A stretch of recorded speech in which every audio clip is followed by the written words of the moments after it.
அதாவது பெண்களுக்கு வந்துட்டு முன்னாடி சொத்துரிமை கிடையாது.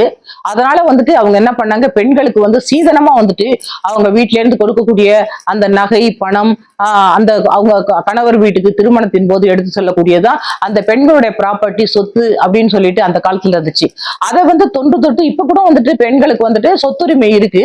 இருந்தாலும் அந்த பெண்களுக்கு வந்துட்டு அந்த நகைகள் பணங்கள் அவங்களுக்கு வந்துட்டு பாதுகாப்புக்காக அது ஒரு பெருமைக்காகவும் அந்த பெண்ணோட செக்யூரிட்டி பாதுகாப்புக்காகவும் அந்த வரதட்சணை அது பணமாவோ நகையாவோ இல்ல சொத்துக்களாவோ கொடுக்குறாங்க.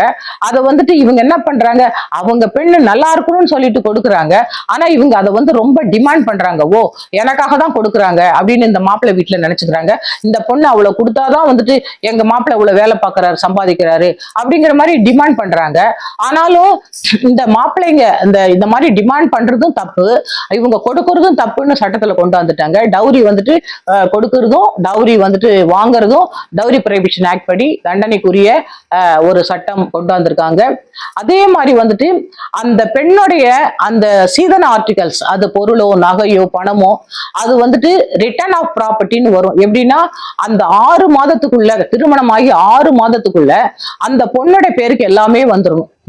இப்ப இவங்க யார் பேர்ல இருந்தாலும் அந்த சீதனா வந்து அந்த கணவர் பேருக்கு போகாது, அந்த பொண்ணோட கஸ்டடியில வந்துடணும். அது நகைனா அவங்க கஸ்டடியில் இருக்கணும், லாக்கர்ல வச்சாலும் அவங்க பேர்ல தான் இருக்கணும், அவங்க தான் போய் திறந்து எடுக்கணும், இல்ல அவங்க தான் அதை யூஸ் பண்ணணும். வேற யாரும் அந்த நகைகளை பொருளை யூஸ் பண்ணவே முடியாது. அதை வந்துட்டு இவங்க எந்த மாப்பிள்ளை வீட்டுல அதை வந்து இவங்களுடைய உபயோகத்துக்காக எடுக்கவே முடியாது.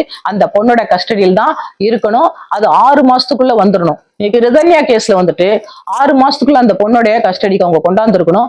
அப்படி இல்ல அந்த பொண்ணு இறந்து போச்சுன்னா அவங்க பிள்ளைகள் இருந்தா பிள்ளைகள் குழந்தைகளுக்கு போய் சேரும். குழந்தைகள் இல்லாத பெண்களுக்கு அவங்க பெற்றோர்கிட்ட திருப்ப கொடுத்துடணும், அந்த ப்ராப்பர்ட்டி எல்லாம் கொடுத்துடணும்.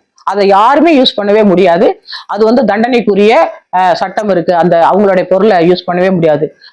மிஸ்அப்ரோப்ரியேஷன் சொல்லுவாங்க. அவங்க அதை எடுத்து அவங்க யாருமே உபயோகிக்க முடியாது.